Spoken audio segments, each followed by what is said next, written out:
Hi, I'm Don from DonDronesOn. We've all seen lots of drone shots in movies and TV shows, and it's so cool to see them. Wouldn't it be fun to talk to someone who actually works on those drone shots?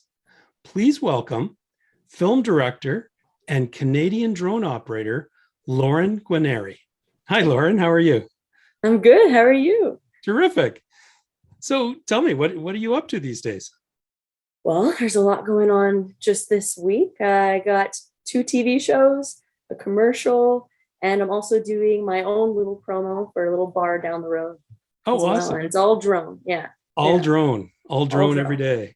Yeah. Yeah. It's been exclusively drone in my life for the past 6 months. So That's fantastic. And yeah. these are all like commercial endeavors and Yeah. Yeah. So basically I do this as like my job. So it started off as like a side hustle type thing, and it's turned into something more full time now that it's getting busier. So yeah, fantastic.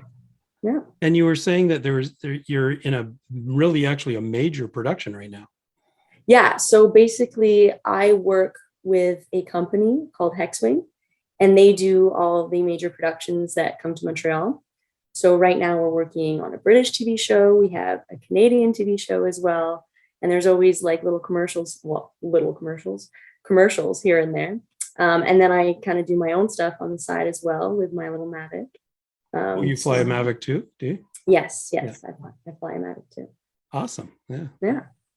And is that what you started with, or did you have something before that, or like how did you get into a Mavic too?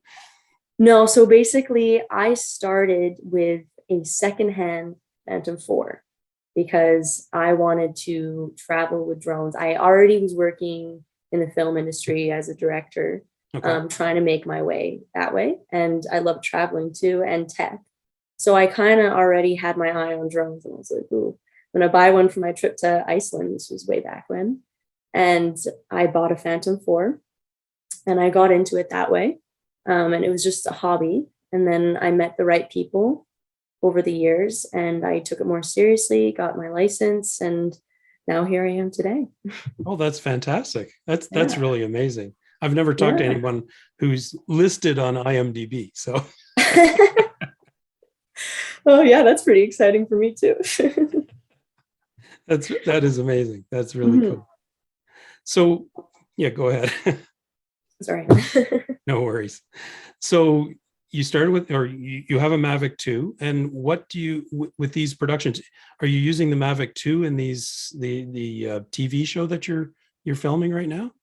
So for the bigger productions, it's I work with Hexwing and they work with all kinds of drones, but most of these TV shows that we're working on work with the Inspire 2.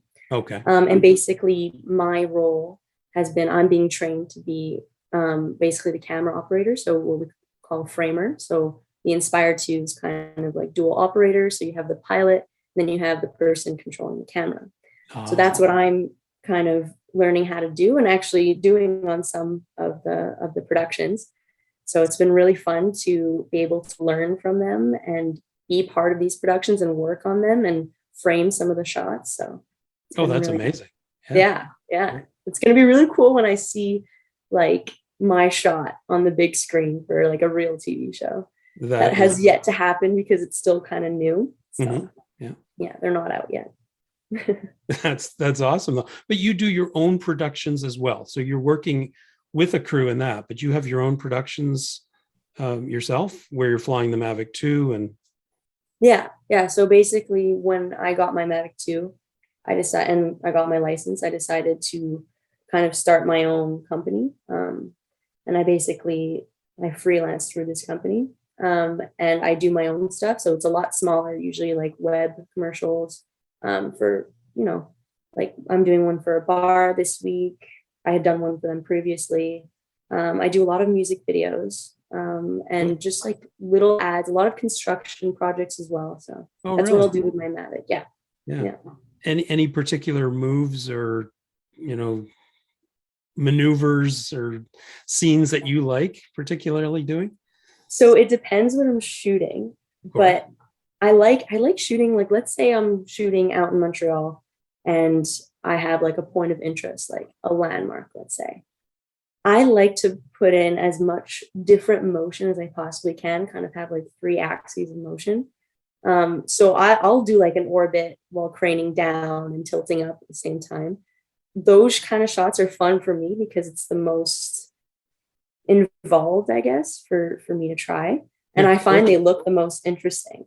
Yeah. But I do find that clients really like a simple top down as well. So just a static top down shot, they like that as well.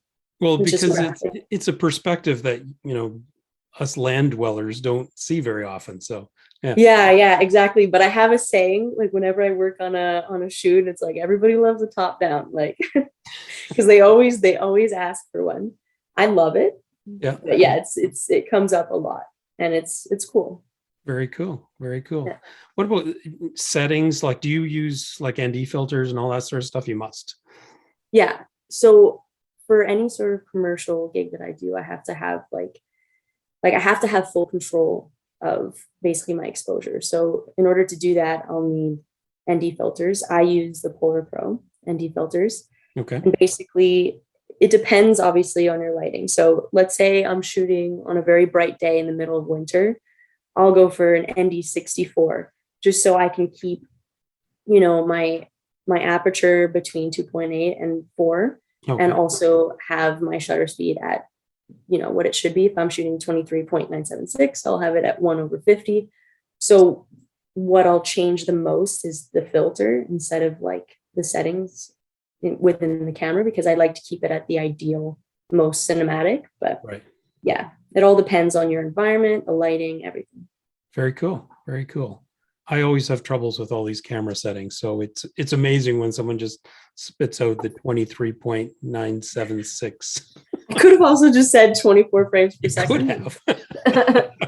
Like to sound like I know what I'm doing. There you go. Always a good thing. Yeah. Excellent. So when you're doing these sorts of shots, there's bound to be other people around. Do you do anything, like do you have to do anything to get their permission to be in your movies or music? So usually, yeah, if I'm doing like something for a client, usually it's like on their property and whoever's around is involved in the shoot. Right. So I don't usually have to worry about, like, I'm never filming over a crowd or that often over people, because a lot of what I'm filming is like establishings for things. So it's a lot of landscape shots where I'll make sure that I'm flying in a safe area, not over people. Very few times do I have to fly over like strangers. And if so, like, I'll make sure to keep a safe distance.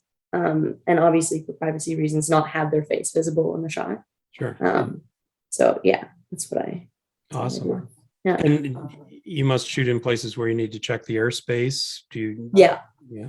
Yeah, exactly. So whenever I shoot around Montreal, lately, a lot of the stuff that I've been shooting around Montreal is more for my own fun, but I still get permission from NAV. So I'll choose a spot, I'll do all the NAV permission, I'll do a flight plan, I'll do everything. And then I'll make sure I go at a time where I know it's not busy. So my favorite time to shoot is sunrise. So I tend to go, yeah, exactly. I tend to go then because number one, it's the best lighting. And number two, there's no one around. So you're not bothering anybody, because that's what I find is kind of a little annoying about shooting in the city, is that you can bother other people. You're just so close to everyone else. Yeah. Most people are super nice about it, but you do get the occasional, like, what are you doing? Like, get out of here kind of thing. So every once in a while, there's someone that's. Yeah. And if I have a shoot on, like, let's say the one at the bar coming up, I'll always get NAV permission, and then I'll get permission from the property owner to take off and land on their location. And I always have insurance and everything. So. Okay. Yeah. Very good. Yeah. Because some places require you to have like insurance up to like 1 million or 1.2 or even 2. It depends what client you're shooting for. But okay. Yeah. Excellent. Excellent. And I'm obligated to ask if you use Drone Pilot Canada. Of course. I use it all the time because it's just an easy, like, one-stop shop to know, okay, if I'm filming here, where's the nearest like airport, heliport, and like how can I contact them? What are the NOTAMs? Instead of going like on Google and be like Sky Vector, putting in the code and like trying to find the NOTAMs that way. And I could do my flight plan there as well. So it's definitely a very good tool. Good. Yeah. Glad that you brought it up. And I'm not the only one who uses it in the industry. So oh, awesome. That's my coworker uses it as well. Yeah. Oh, is that right? Oh, awesome. Yeah. Very cool. Yeah. So with all your experience doing all these different types of gigs, as you call them, there must be thousands of drone pilots watching this who think, oh man, if I could do that, it would be awesome. Any suggestions for people who want to get into the film industry? Yeah, I would say what I would advise is probably the most valuable thing is to find a mentor. I feel like even if you don't know anyone in the drone industry, Google search, the city you're in, what type of contracts you want to do, and see who's doing it currently, and then email them. Because you'll find that most people actually are more willing to help out than you realize. And you shouldn't be afraid to ask for help, because I don't think anyone got anywhere ever on their own, or at least not efficiently. Right. So this is like the quickest way. And also just having the right connections in the industry will get you so much further, so much faster, and you'll learn so many cool things. So yeah. And also shooting as much as you can. Oh, and of course. Sharing it. Because if people can't see your stuff, they don't know what you're capable of. Right. So a portfolio basically to say, yeah, this is the kind of stuff I can film. Yeah, exactly. And like social media is your friend when it comes to drone content. It's amazing. You just got to put it up there and have people see it. Yeah. That is cool. So tell me, what does the future hold for Lauren? Well, hopefully I'll be working with drones for the rest of my life, but in terms of the types of films and content that I want to be making, I love working on movies and I hope to continue to do that. But I'd love to also try more documentary style filmmaking with drones, and also some groundwork and some underwater stuff if I can get into that. Cool. Yeah, so I'd love to work on like conservation stuff, environmental stuff, anything to do with nature, because I just find the world is absolutely beautiful, and from a drone's perspective, it's even better. So it is indeed. I'd love to do that. Yeah. Oh, that's fantastic. That's terrific. I really look forward to seeing your work, and thank you so much for spending this time with me tonight. Really appreciate it. Good luck with all of your future endeavors, Lauren, and hope to talk to you again soon. Thank you so much. It was great talking to you. Okay. Thanks. Bye. Bye.